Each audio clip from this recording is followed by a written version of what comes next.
Yeah, makinig ang mundo. Sa disyerto na dapat tubig ang bumubuhay. Dugo ang dumadaloy. Tanong ko lang, hanggang kailan?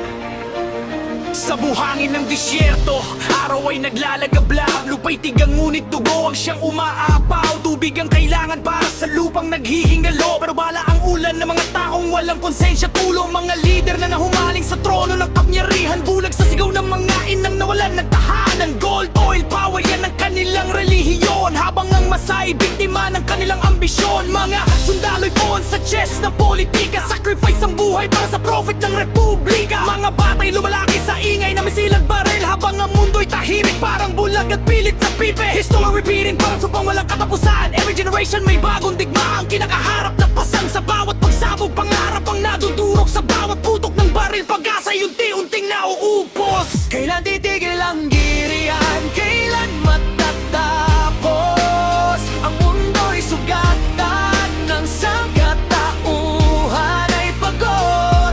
Disyerto'y humihingi ng tubig, hindi dugo. Pero bakit bala pa rin ang sagot ng mundo? Iba't ibang lahi, relihiyon at paniniwala. Pero iisa lang naman ang Diyos na sinasamba. So bakit digmaan ng laging solusyon? Habang ang kinabukasan ay unti-unting nalulunod.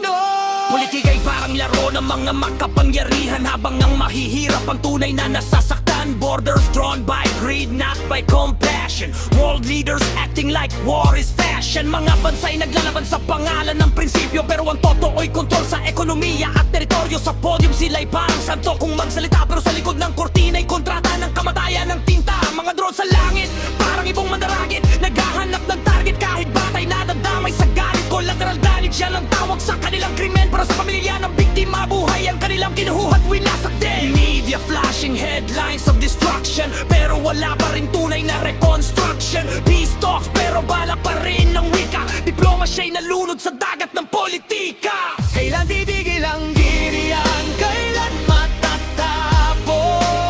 Ang mundo'y sugatan ng sangkatauhan ay pagod. Disyerto'y humihingi ng tubig, hindi dugo. Pero bakit balak pa rin ang sagot ng mundo? Iba't ibang lahi, reliyon at paniniwala. Pero iisa lang naman ang Diyos na sinasamba. So bakit digmaan ng laging solusyon? Habang ang kinabukasan ay unti-unting nalulunod.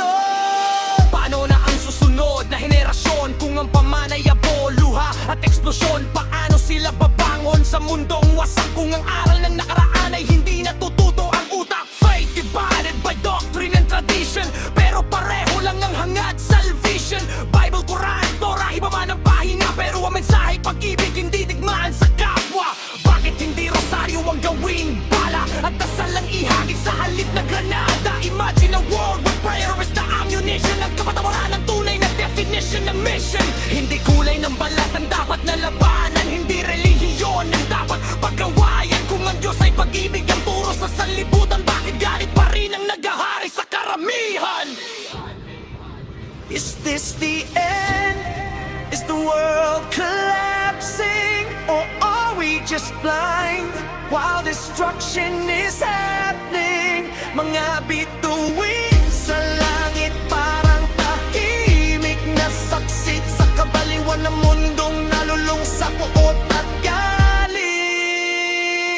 Kung gunaw na ba ang mundo? Tanong ng kabataan habang abo ang pumupuno sa dating kapatagan. Mga lungsod na dati puno ng pangarap na yun ay guho na lang na binabalot ng ulap. Wake up world, hindi bala ang solusyon. Hindi bomba ang sagot sa bawat tensyon. Ang tunay na lakas ay nasa pagkakaisa, hindi sa dami ng armas na kaya mong ipakita.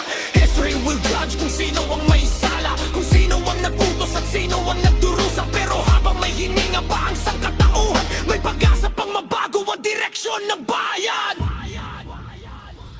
Sa disyerto, tubig ang kailangan ng lupa, hindi dugo. Tanong ng buong mundo. Kailan ba titigil